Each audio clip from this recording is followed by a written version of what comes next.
பிள்ளைகள் இன்றைக்கு நாங்கள் தாக்க வரிசை சார்பாக ரசாயன தாக்கத்தின் வகையை பற்றி பார்ப்போம். பாருங்க, தாக்க வரிசை சார்பான தாக்க வகைகள்.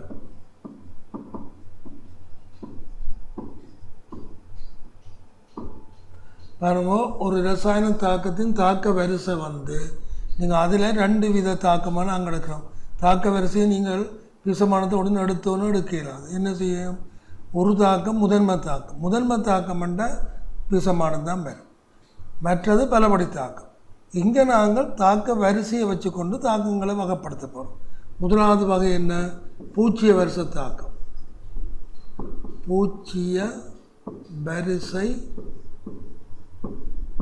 வரிசை தாக்கம்.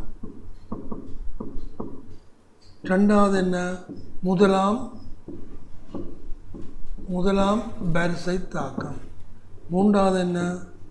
இரண்டாம் வரிசை தாக்கம். இப்படியே போகும்போது எடுக்கலாம் நீங்கள். ஆனால் இந்த 3ஐயும் படித்தா காணும். முதலாவது அப்போ நாங்கள் இதில் வரிசை என்றது பரிசோதனை மூலம் தான் துணியணும். அடுத்து அது படிக்கணும். இப்போ நாங்கள் முதலாவது பூச்சிய வரிசை தாக்கத்தை பார்ப்போம். பூச்சிய வரிசை தாக்கம் பாருங்க, ஜீரோவோட ரியாக்ஷன். பூச்சிய வரிசை தாக்கம். பூச்சிய வரிசை தாக்கம் என்று சொன்னால் ஒரு ரசாயன தாக்கத்தின் தாக்க வேகமானது ஒரு தாக்கியின் செறிவில் தங்கியிருக்காவிடி அத்தாக்கி சார்பாக பூச்சிய வரிசை நடக்கிறோம். 2 தாக்கிகள் இருக்க ஏதாவது ஒன்றில் தங்காமல் இருக்கலாம், 2லேயும் தங்காமல் இருக்காது.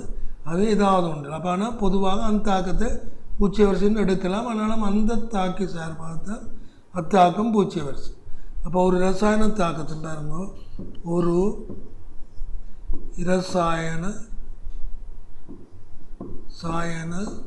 தாக்கத்தின் தாக்க வேகமானது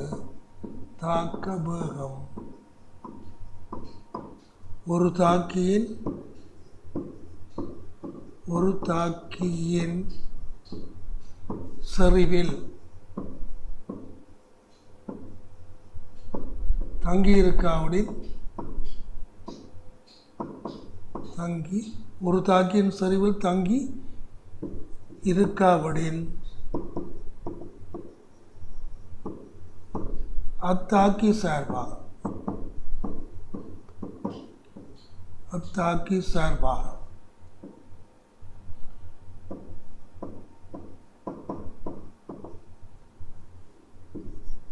அத்தாக்கம் பூச்சிய வரிசை தாக்கம் ஆகும்.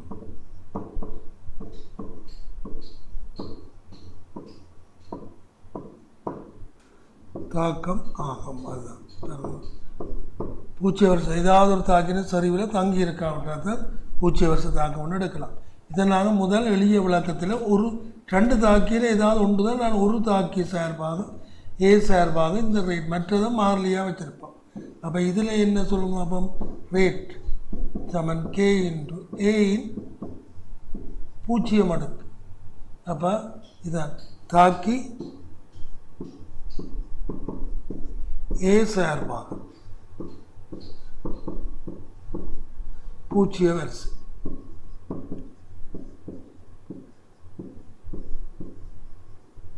தாக்கம் சரியா? இதுதான். இதில் பாருங்கள், நாங்கள் ஒரு வரைபெடுப்போம். இந்த வரிசை வந்து இதில் ஏயின் சரிவை மாற்றுவோம். இது ரேட் வந்து உங்களுக்கு ஏயின் சரிவை மாற்றினாலும் தாக்க வேகம் மாறாது. அப்போ இது இப்படி மாறும். இது தாக்கியின் ஏயின் சரிவை நாங்கள் மாற்றுறோம். இதுதான் நிலவரம். அப்போ இதில் உதாரணம் பாருங்க, 2 தாக்கி தான் பொதுவாக வரணும். இதில் என்ன மற்ற தாக்கியின் சரிவை மாற்றாமல் வச்சுக்கிறோம். அப்போ இதில் உதாரணம் பாருங்கள், உதாரணம் 1 நீங்கள் படித்த சோடியம் தயோசல்பேட்டு கரைசலுக்கும் HCl-க்கும் இடையில் நடைபெறும் தாக்கத்தில் இந்த தாக்கத்தை எழுதுவோம். 2 NaCl கந்தகம் பெறும் SO2 வரும், நீரும் வரும். அப்போ இதில் பாருங்கள் ரேட் எழுதினா K சோடியம் தயோசல்பேட்டு HCl சார்பாக இதில் பூஜ்ஜியம் பாருங்கள், HCl சார்பாக பூஜ்ஜியம். அப்போ தாக்கி HCl சார்பாக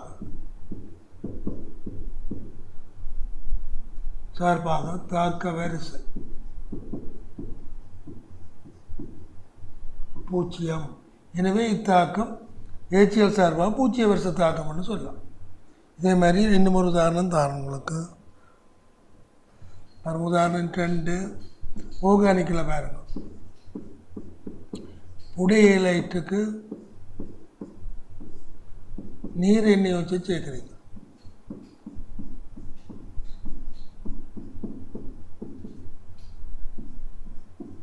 இதில் என்ன வருது? புடையற்கோள் வருது, NaCl. இது என்ன உங்களுக்கு அங்கே பொறிமுறையின்படி SN மான். ஆனால் எத்தனை படி பாருங்கள், இது இருபடி தாக்கம். ஆனால் உங்களுக்கு ஒன்று தெரியணும், இதில் ரேட் எழுதி வச்சுக்கிறீங்க. எங்கே எழுதினாங்க? முதல் எழுதினா பாருங்கள், ரேட் வந்து NO சார்பாக பூஜ்ஜிய வரிசை, அதுதான் எழுதி பாருங்கள். இதுக்குத்தான் உண்டு. NOHக்கு பூஜ்ஜியம். அப்போ NOH சார்பாக பூஜ்ஜிய வரிசை தாக்கி NOH சார்பாக சோடியம் ஹைட்ரோக்சைடு சார்பாக இத்தாக்கம் பூஜ்ஜிய வரிசை. நீங்கள் எல்லாம் பூஜ்ஜிய வரிசை போட்டாலும் சரி, பூஜ்ஜிய NOH சார்பாக பூஜ்ஜிய வரிசை தாக்கம், இதுதான் நிலவரம் பாருங்க. அப்போ நாங்கள் மேலும் பாருங்க, பூஜ்ஜிய வரிசைன்னு சொல்லிக்க ஏதாவது ஒரு தாக்கி சார்பாக தான் எடுக்கலாம். மேலும் பாருங்க, இந்த பூஜ்ஜிய வரிசை தாக்க சார்பான தரவுகள் பாருங்க. பூஜ்ஜிய வரிசை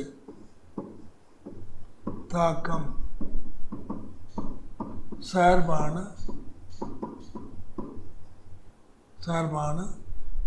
தரவுகள் தெரியும். தரவுகள் அப்போ இதில் என்ன கருத்துன்னா, ஏதாவது ஒரு தாக்கின்ற செறிவில் தாங்கி இருக்கா அப்படின்னு அங்கே பீசமானதுக்கு அமைவாக வராது. எனவே அத்தாக்கம் என்ன? பலபடி தாக்கம். பலபடி தாக்கம் அதான் முதலாக உங்களுக்கு தெரியும். பூஜ்ஜிய வரிசை தாக்கம்னா பலபடி தாக்கம், அதாவது முதன்மை தாக்கம் அல்ல, முதன்மை தாக்கம் அதுதான் தெரியும் பாருங்க. ஏதாவது ஒரு தாக்கி சார்பா பூஜ்ஜிய வரிசை என்ன? அது பலபடி தாக்கம் தான். ரெண்டாவது என்ன வருது? ரெண்டாவது கருத்து பாருங்கள், பலபடி தாக்கத்தில் சில படி வேகமாக இருக்கும், ஏதாவது ஒரு படி மிக சுலோ, அதாவது சக்தி கூடியது. அப்போ இந்த பூஜ்ஜிய வரிசைக்குரிய தாக்கி எங்கே வருது? மிகவும் மெதுவான படியில் அது பங்கு பெற்றார் பாருங்க. மிகவும் மெதுவான தாக்கப்படியில்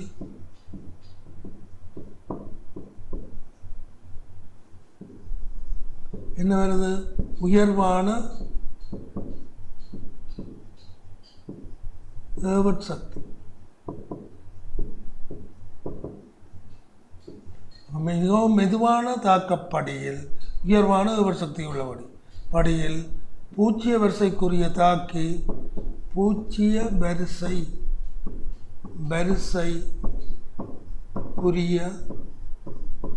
தாக்கி பங்கு பெற்றாது.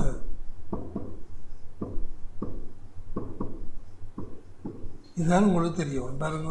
அப்போ பூஜ்ஜிய வரிசை தாக்கம் எப்பொழுதும் பலபடி தாக்கமாக தான் இருக்குது, முதன்மை தாக்கமாக இருக்கா. ரெண்டாவது என்ன? மிகவும் மெதுவான தாக்கப்படியில் அந்த பூஜ்ஜிய வரிசைக்குரிய தாக்கி நேரடியாக பங்கு பெற்றார், அதுதான் தெரியும்.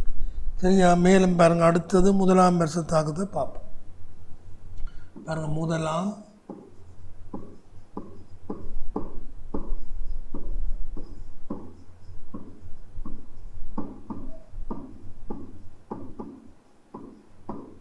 முதலாம் வரிசை தாக்கம்.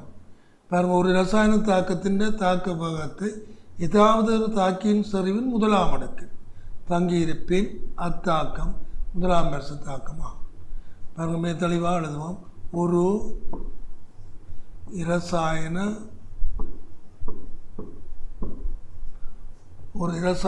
தாக்கத்தின் வேகம் ஒரு தாக்கியின்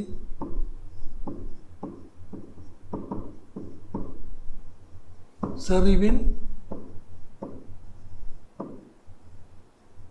முதலாம் அடுக்கு. ஒரு ரசாயன தாக்கத்தின் தாக்க வேகம், ஒரு ரசாயன தாக்கத்தின் வேகம் ஒரு தாக்கியின் செறிவின் முதலாம்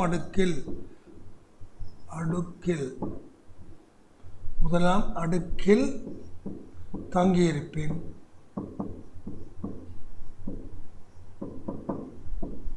பின் அத்தாக்கம்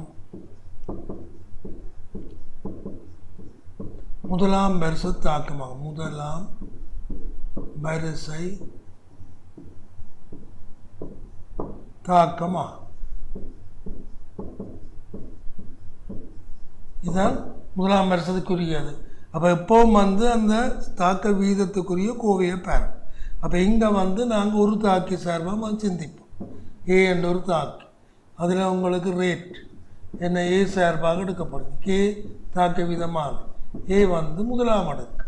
அப்போ தாக்கி ஏ சார்பாக தாக்க வரிசை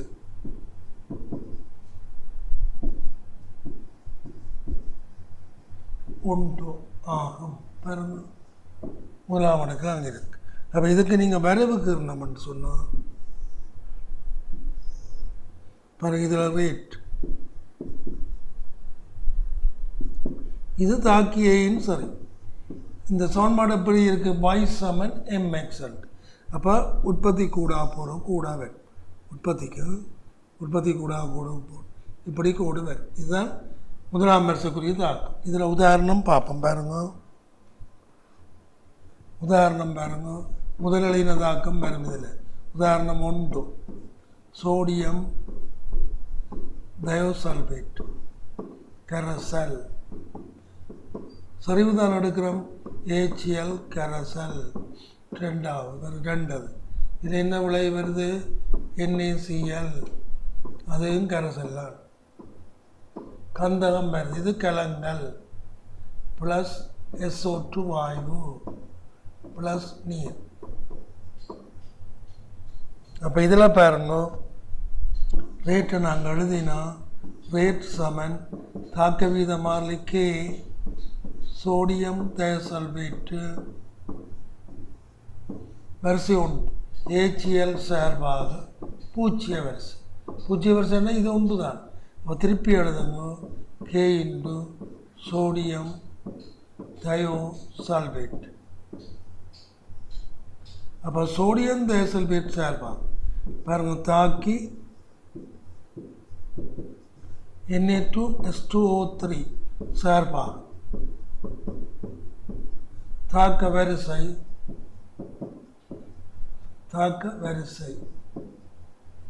உண்டா? சரிதான். இதில் HCl இல்லை. அப்போ இத்தாக்கம் முதலாம் வரிசை தாக்கம் நீங்கள் கொடுக்கலாம். ஏன்னா HCl பூச்சியம். இதே மாதிரி இன்னும் ஒரு தாக்கத்தை பார்ப்போம். பாருங்க,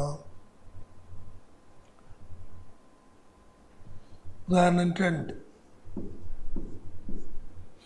பாருங்க. இதுவும் அதே தாக்கத்தை இங்கே எழுதுறேன்.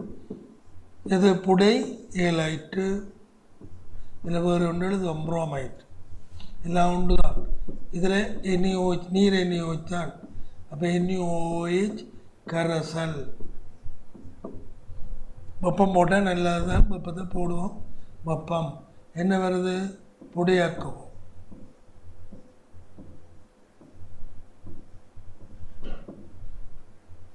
ப்ளஸ் NaCl வரும்.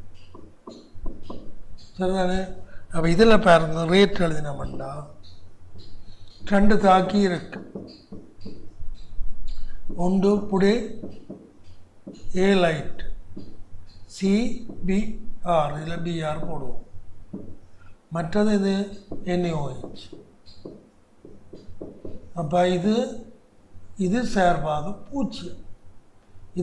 இதுக்கு தான் இருக்கு. அப்போ திருப்பி தெளிவானதுன்னா K இன்டு புடை ஏலைட்டு BR NaOH. அப்போ புடை ஏலைட் சார்பாக பாருங்க,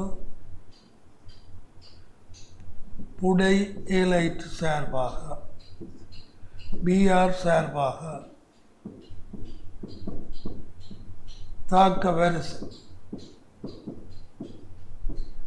வரிசை உண்டா? அப்போ பாருங்க, இதில் நீங்கள் ஆர்கானிக்கில் படிச்சுக்கிறீங்க. இது 2 படியில் நடக்குது. ஒரு படி கார்போஹைட்ரேட் உருவாகுது, பிறகு தாக்கு. கார்போஹைட்ரேட் தான் ஸ்லோ ரியாக்ஷன். அப்போ ஸ்லோ படியில், மெதுவான படியில் உயர்வான சக்தியில் பங்கு பெற்றது புடையலைட் தான்.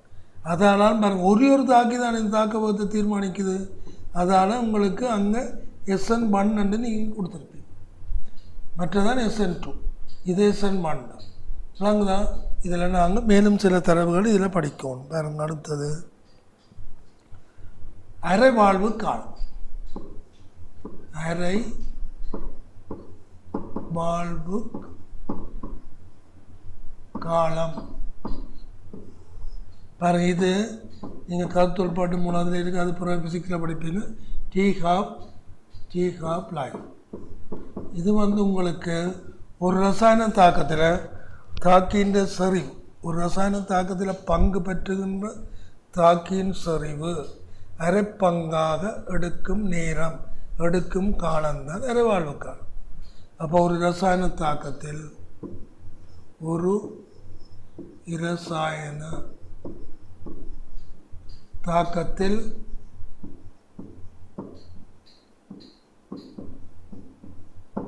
ஒரு ரசாயன தாக்கத்தில் பங்கு பெற்றும்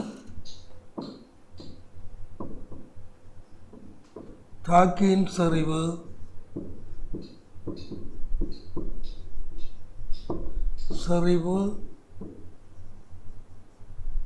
அரை பங்காக எடுக்கும் காலம், அரை பங்காக மாற எடுக்கும் நேரம் அத்தாக்கத்தின்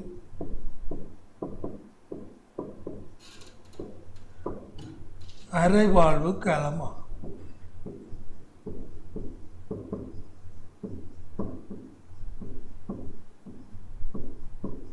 மூணாவது பாருங்க, T-half life. இது உங்களுக்கு முதலாம் வருஷ தாக்கம் சார்பாக தான் ஒரு பிரச்சனை இருக்குது. அதை பார்ப்போம். பாருங்கள், அரை வாழ்வு காலத்தை மேலும் விளங்கப்படுத்தி வரேன். பாருங்கள், ஒரு தாக்கியை எடுப்போம். நாங்கள் A என்ற ஒரு தாக்கியை மட்டும் எடுப்போம். இது இந்த சரிவு, ஆரம்ப சரிவு. பாருங்கள்,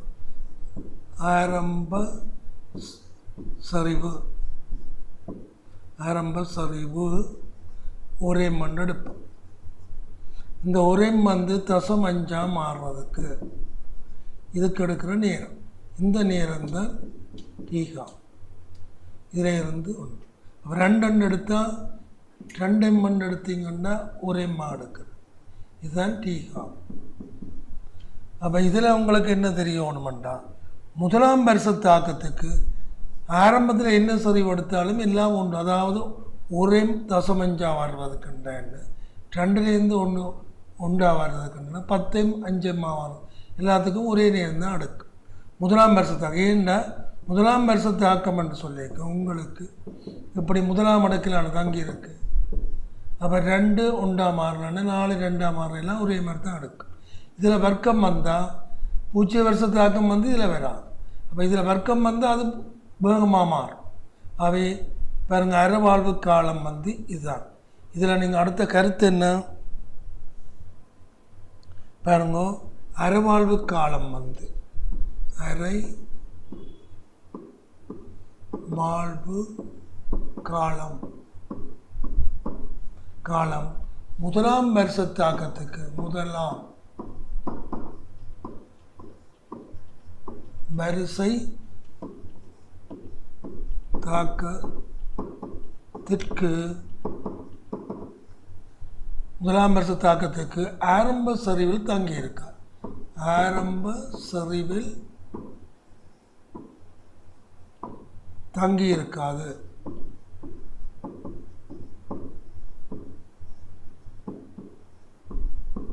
இதுதான் உங்களுக்கு தெரியும். பாருங்க, அரைவாழ்வு காலம் முதலாம் வருஷ தாக்கத்துக்கு ஆரம்ப சரிவில் தங்கியிருக்கார். ஆரம்பத்தில் என்ன எடுத்தாலும் 10 எடுத்தா 5 மாறுறதுண்டான்னு, 2 எடுத்தா 1 மாறுறேன்டான்னு, தசம் 5 எடுத்து தசம் 2 இப்போ எல்லாத்துக்கும் ஒரே நேரம் தான் ஒரு தாக்கத்துக்கு எடுக்கும். ஆனால் 2ஆம் வருஷ தாக்கம் பண்ணிக்க வர்க்கத்தில் மாறிக்கொண்டு போகும்போது அதெல்லாம் அந்த பிரச்சனை. பாருங்கள், உதாரணம் உண்டு காட்டணும் உங்களுக்கு. முதலாம் வருஷ தாக்கத்துக்கு நான் சும்மா ஏ என்று போடுவோம். ஒரு தாக்கி இதுக்கு ரேட் என்ன? முதலாம் வருஷ தாக்கம் கே இன்டு ஏ. பாருங்கள், இந்த சரிவு மாறுறதை நாங்கள் நேரத்தோடு எடுப்போம். ஒரு வரைவு கீறி காட்டுறோம். இது முதலாம் வரிசையை தாக்கி ஏ சார்பாக முதலாம் வரிசை என்று முதலாம் வரிசை தாக்கம். அப்போ இதுக்கு ஒரு வரைவு இருக்கு பாருங்க. என்ன வரைவு? தாக்கின்ற சரிவை பாருங்க. இது சரிவு எடுப்போம். சரிவு முதலாவது சரிவு சி, அடுத்தது அரைவாசி ஆவார். பாருங்க, இது C/2, பிறகு காவாசி C/4, பிறகு அடுத்தது 8 இப்படி மாறும். இது நேரம். இது டீகா, ஒரு டீகா. இது 2வது டீகா. இது 3வது டீகா. இது அப்படியே மாறிக்கொண்டு போகுது பாருங்க. இதில் இந்த புள்ளி வரும். இதில் ஆரம்பம். இது 2வது புள்ளி. இது 3வது புள்ளி. இது 4வது புள்ளி. எப்படி மாறுதுன்னு பாருங்க. இப்படியே போய்கொண்டு இருக்கு. அப்போ இது முதலாம் வருஷ தாக்கத்துக்கு மட்டும் பாருங்க. முதலாம் வரிசை தாக்கம். சரி, அதை மறந்து வாங்க. அப்போ ரேட் சரி வர்க்கம் எப்படி மாறுது? ஏ தான், ஏன்ற சரிவு. அப்போ இது ஒரே எடுத்தால் தசமஞ்சமாக 2 இல்லாமல் உண்டாத்தான் இருக்கு. இப்போ உதாரணமாக பாருங்கள், இதில் நாங்கள் ஆரம்பத்தில் எங்களுக்கு 2 எடுப்போம். அப்புறம் ஒரே மாறும், அப்புறம் தசமஞ்சா மாறும், அப்புறம் தசம் 2 மாறும். இந்த நேரம் ஒரே அளவு தான் போய்கொண்டு. இது ஏ தான், ஏயின் முதலாம் அடுக்குத்தான். 2ஆம் வரிசை எண்ணெய்தான் உங்களுக்கு பிரச்சனை, வர்க்கம். அப்போ இது 2 எடுத்தோம்னா என்ன தாக்கம் விரைவாக குறையும். 2இன் வர்க்கம். அப்போ 4ஆல் குறையும். 1 எடுத்தால் 1இன் வர்க்கம் தான். அதால் முதலாம் வருஷ தாக்கத்துக்கு ஆரம்பத்தில் என்ன சரிவு எடுத்தாலும் தாக்க வரிசையின் வேகம் மாறாமல் இருக்குது. பாருங்க, தாக்க வரிசையின் தாக்க வேகம் மாறாமல் இருக்குது. ஒரே அளவு தான், ஒரே நேரம் தான் எடுக்கும். அது தாக்க வேகம் மாறாமல் இருக்குன்னு கருத்து. பிள்ளைகள் இன்றைக்கு நாங்கள் தொடர்ந்து அடுத்த வரிசையை பார்ப்போம். முதலாவது பூச்சிய வரிசை பார்த்துறாங்க. அடுத்த முதலாம் வரிசை, அடுத்த 2ஆம் வரிசை தாக்கங்கள்.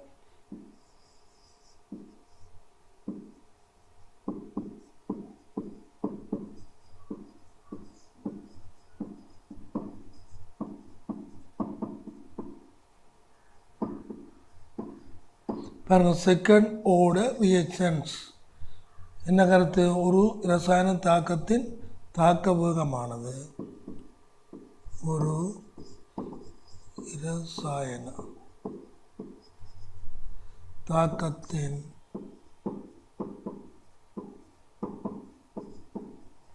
தாக்க வேகம்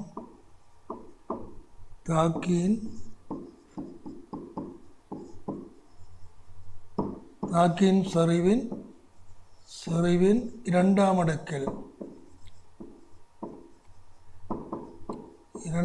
அடுக்கில் தங்கியிருப்பின்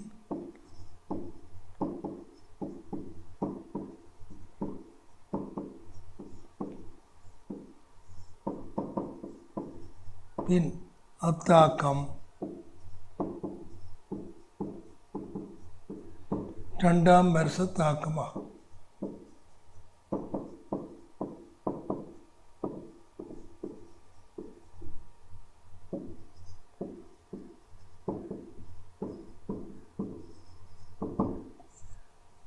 இதில் உங்களுக்கு ஒரு தாக்கத்தை நான் ஒரு தாக்கி சார்பாக மட்டும் எடுப்போம். எடுத்தீங்கன்னா ரேட்டை போடுங்க. கே இது தாக்க வித மாறலி, இது தாக்கியின் சரிவு, இது ரெண்டாம் இடத்துல தாங்க இருக்கு. அப்போ தாக்கி ஏ சார்பாக தாக்க வரிசை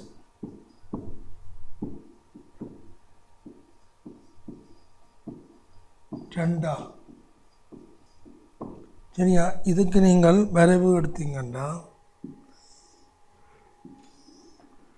இது தாக்கியின் சரிவு, இது ரேட் எடுத்தீங்கன்னா முதல் பூஜ்ஜியத்திலிருந்து இப்படி பரவளவு மாதிரி இப்படி வரும். இதுதான் வருது. வரும் y= இப்போ எப்படி யோசிச்சிங்கன்னா சரி, y= mx வர்க்கம் என்ற வரைவு மாதிரி வரும். சரியா? இனி உதாரணம் பார்ப்போம். உதாரணம் பாருங்க. மெக்னீசியத்தை எடுப்போம். இது திண்மம். அப்போ இது பௌதிய நிலையை நாங்கள் மாறிலியத்தனை வச்சுக்கிறோம். பௌதியத்தன்மை அதாவது மேற்பரப்பு ஏரியாவை மாறாமல் வச்சுக்கிறோம்.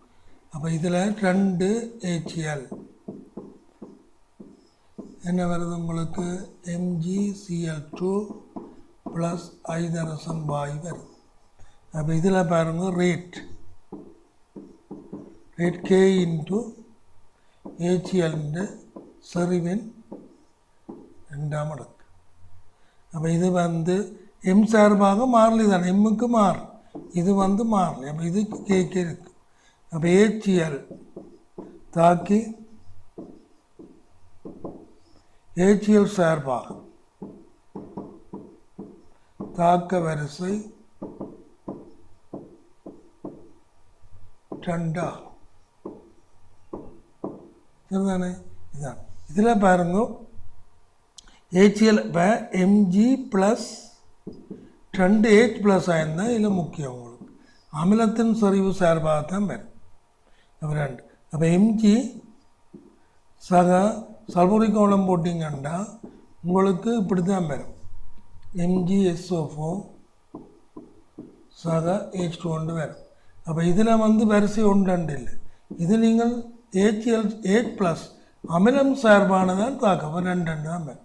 இப்படி பார்த்தீங்கன்னா சரி, சல்பூரிக் அமிலம்னா அந்த சரிவை நீங்கள் 2ஆல் பெருக்கி தான் எடுக்கும்.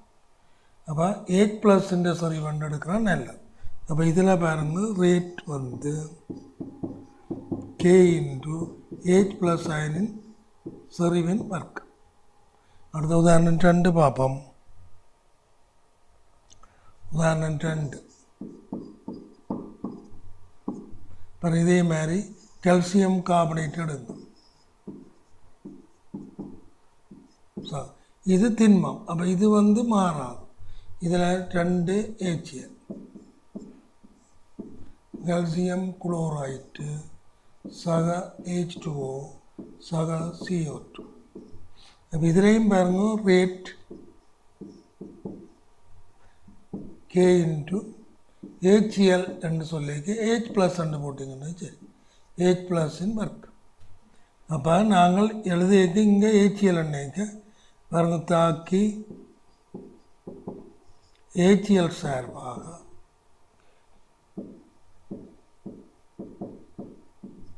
தாக்க வரிசை 2. அப்போ இதில் HCl H+. அப்போ சல்பூரிக் அமிலம்னாலும் நீங்கள் H+ எடுத்தீங்கன்னா சரி, அதுதான் இதில் முக்கியம். சரிதான? போல தான் தாக்க வரிசை சார்பாக நாங்கள் பார்த்துட்டோம். அடுத்தது பாருங்க, தாக்க வரிசையை நாங்கள் பரிசோதனை மூலம் துணிகிறோம். தாக்க வரிசையை பரிசோதனை மூலம்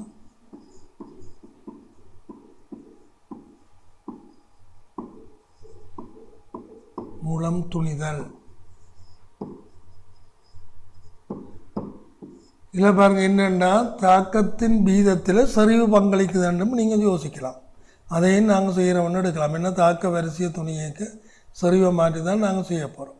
அப்போ தாக்க வரிசையை பரிசோதனை மூலம் துணிதலுக்கு முதல் எப்படி திட்டம் போடுறது என்றதை பார்ப்போம். பாருங்கள் திட்டம் எப்படி திட்டம் போடுறது.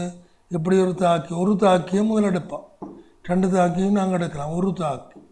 ஒரு தாக்கியில் வார விளைவு எங்களுக்கு எப்படி இருக்கலாம். விளைவு X2 போன்ற வாயு வரலாம். மற்றது அல்லது கந்தகம். இது கந்தகம். இது கலங்கல் தன்மையை உருவாக்கும். அடுத்தது I2. உங்களுக்கு 3 தான் முக்கியம். I2வும் திண்மம், இதுவும் திண்மம். அயடின், இது கந்தகம், இது அயடின். இந்த 3 விளைவு இருக்குது. இதில் தாக்கியை ஒரு தாக்கி சார்பாக எடுக்கலாம். அப்போ இந்த தாக்க வரிசை துணிகிறதுக்கு எப்படி திட்டம் போடுறோன்னு பார்ப்போம். பாருங்க, முதலாவது ரேட். இது K/A சரிவு. இந்த A சரிவு இந்த எம்மைத்தான் நாங்கள் துணிய போகிறோம். அப்போ இதை நாங்கள் ரேட் K எடுத்தீங்கன்னா எப்படி போடலாம். அடுத்தது எம்மின் சரிவை உங்களால் மாற்ற முடியும். எம்மின் சரிவை நீங்கள் ஒவ்வொரு சரிவை மாற்ற சரி. ஆனால் ரேட் என்னென்னு இதைத்தான் பிரச்சனை. ரேட் என்னென்னு காண்றோம். அதான் உங்களுக்கு பாருங்கள். அடுத்த ரேட்டை 1T என்று எடுக்கிறோம். 1T என்ற என்ன நேரம், அதுதான் நீங்கள் விளங்கிக் கொள்ளும். அதை நான் உங்களுக்கு கவனமாக விளங்கப்படுத்துகிறேன்னு கேளுங்க. அப்போ உங்களுக்கு ரேட் இப்படி எடுக்கிறோம். 1T நேர்வீத சமன் தாக்கியின் சரிவின் எம்மாம் எடுக்கு. அப்போ இதில் நீங்கள் சரிவை மாற்றி நீட்டியே எடுக்கணும். இங்கே நேரம் என்பது என்ன, அதான் நாங்கள் இதில் விளங்கினோம்னா சரி.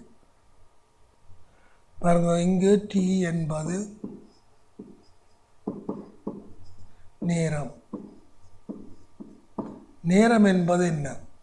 இதில் நேரம் ஒரு குறித்த சரிவுக்கு ஒரு குறித்த சரிவு தாக்கிக்கு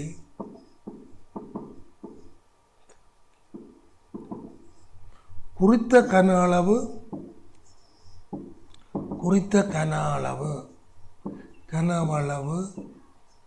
விளைவு வருவதற்கு விளைவு கன அளவு என்றான் சரி. இதில் குறித்த அளவு வாயுவண்டா கன அளவு.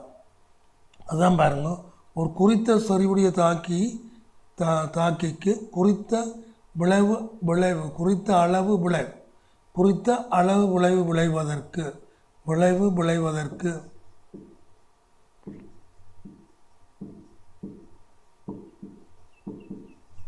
எடுக்கும் நேரம்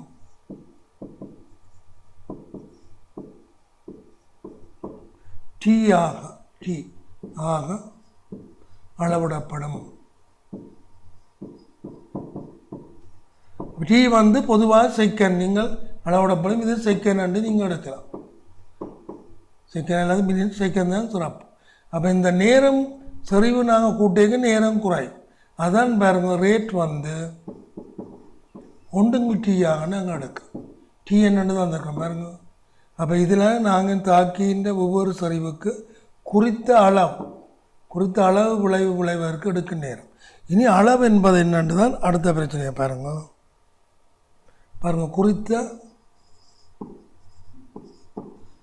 குறித்த அளவு விளைவு. இதை பாருங்க, முதலாவது விளைவு வாயு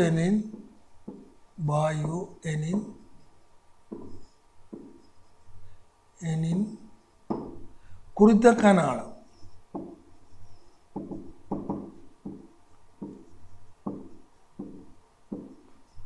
குறித்த கன அளவு விளையாடுக்கு நேரம்.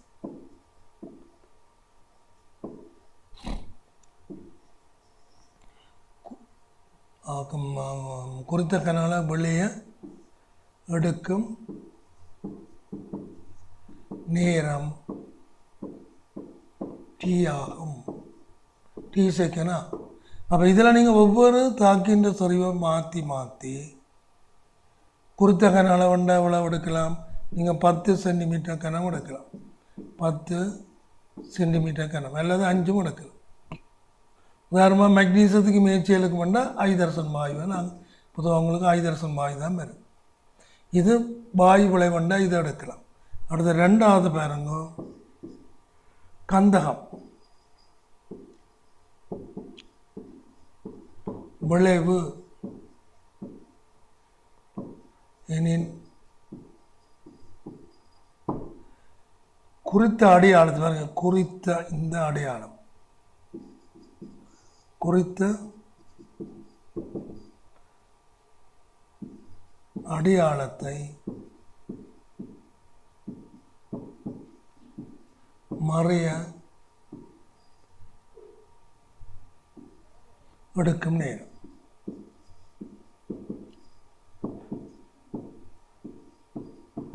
இதை நாங்கள் நீங்கள் செய்ய பாருங்க. இப்போ தாக்கிய நாங்கள் ஒரு முகவையில் சேர்க்கிறோம். இப்போ முகவையை கொண்டு போய் ஒரு வெண்தாளில் வைக்கிறீங்க. வெண்தாளில் ஒரு புல்லடியை போட்டுட்டு வைக்கிறோம். இதுதான் அந்த முகவை. இது ரெண்டுக்கையும் ரெண்டு தாக்கியையும் கொண்டு வந்து சேர்க்குறீங்க. இது நாங்கள் பரிசோதனை எழுதிக்க பார்ப்போம். ஏச்சியலும் சோடியம் தயசல்வேட். அப்புறம் பரிசோதனை எழுதிக்க வடிவாக்கிடுவோம். பாருங்கள், மேலே இருந்து பாருங்கள், சேர்த்த உடனே இந்த புல்லடி மறையெடுக்கு நேரம். அதான் கந்தம். பாருங்க, கந்தம் 3 விளைவு தான் உங்களுக்கு. வாயுன்னு சொன்னால் குறித்த கனவளம், கந்தகம் என்று சொன்னால் குறித்த அடையாளத்தை மறையெடுக்கும். இன்னும் ஒரு விளைவு இருக்குது பாருங்கள், I2. 3வது தான் உங்களுக்கு பிரச்சனை. I2 விளைவெனின்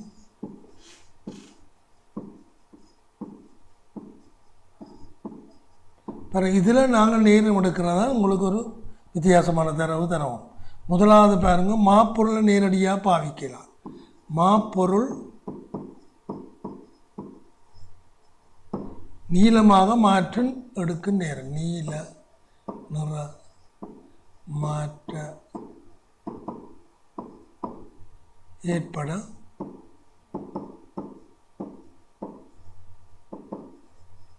நேரம் டி ஆகும். இதுதான் எங்களுக்கு ஒரு பிரச்சனை. என்னென்னா, நீங்கள் I2 உருவாதுன்னு சொன்னால் மாப்பொருளை மட்டும் போட்டீங்க உடனடியாக.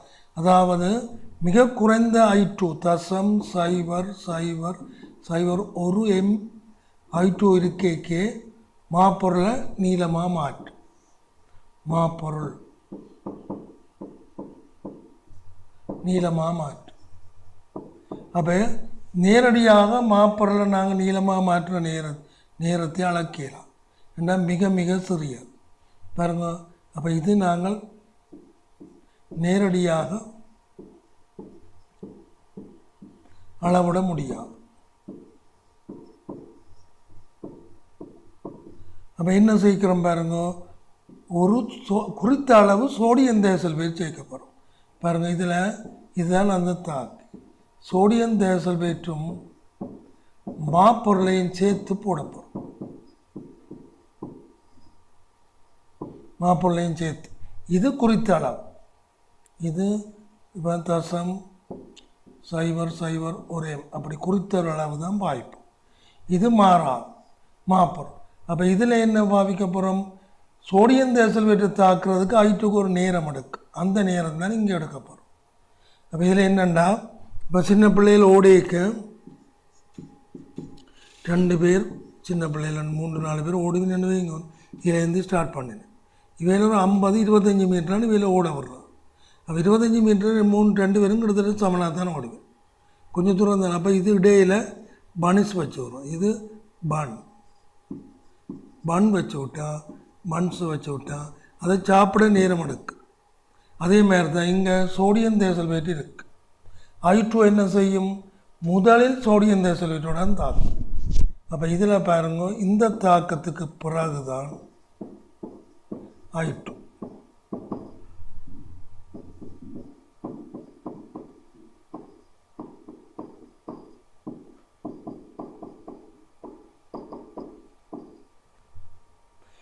இந்த தாக்கம் முடிஞ்ச பிறகுதான் மாப்பொருளோட தாக்கம்.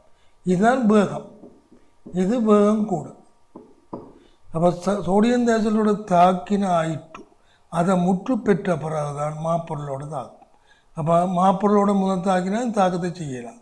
அப்போ வேகம் கூடின பாருங்க, இதுதான் வேகம் கூடின தாக்கம், வேகம் பிறகுதான் மாப்பொருளோட தாக்கும். அப்போ குறித்த அளவு சோடியம் தேசல்வேட்டை பாவிச்சா குறித்த அளவு சோடியம் தேசல்வேட்டை தாக்குறதுக்கு ஒரு நேரம் எடுக்கும். அந்த நேரத்தை தான் நாங்கள் T என்று எடுக்க போகிறோம். அப்போ இங்கே மாப்பொருளை நீளமாக மாற்றுறதுக்கு முதல் சோடியம் தேசல்வேட்டை தாக்கும். அப்போ நீங்கள் பாவிச்சது 0.001 இதுக்கே நேரம் அளக்கிறாண்டு இது இந்த அளவை கூட்டுறது, நீண்ட நேரம் எடுத்து இந்த அளவை குறைக்கிறது தான். அப்போ பாருங்க, I2க்கு ஏன் மாப்பொருள் மாப்பொருள் ஏன் நேரடியாக பயன்படுத்தலான்ற என்ன கருத்து, மிக குறைஞ்ச அளவு நேரம், அதாவது செகண்ட் வராது. அப்போ அளக்கலாம். மாப்பொருளோட I2 மிக குறைந்த அளவு சொறிவு இருந்தாலும் உடனே நீளமாக மாற்றிடும். அப்போ சோடியம் தேசல்வேட்டோட தாக்கிய பின்பு தான் மாப்பொருளோட தாக்கம். அப்போ சோடியம் தேசல்வேட்டுக்கும் I2க்கும் தாக்க வேகம் மாப்பொருளை விட கூடும். அப்போ முதல் எங்கே தாக்குது, இதுதான் படி ஒன்று. இதுக்கு தாக்கின பிறகு மாப்பொருளை பிறகு நீளமாக மாற்றும். நீளம் பிறகு இதுதான் ஆயிட்டு. அப்போ முதல் அங்கே தாக்கு. அப்போ இந்த சோடியம் தேசல்வேட்டு தான் அங்கே அளவை திறப்போம், நேரத்தை இந்த மடிச்சு வைக்கிற மாதிரி. சரிதானே, இதுதான் உங்களுடைய திட்டம். இனி நாங்களும் ஒரு அளவு திட்டது ஒரு தாக்கி உள்ளதை பற்றி பார்ப்போம்.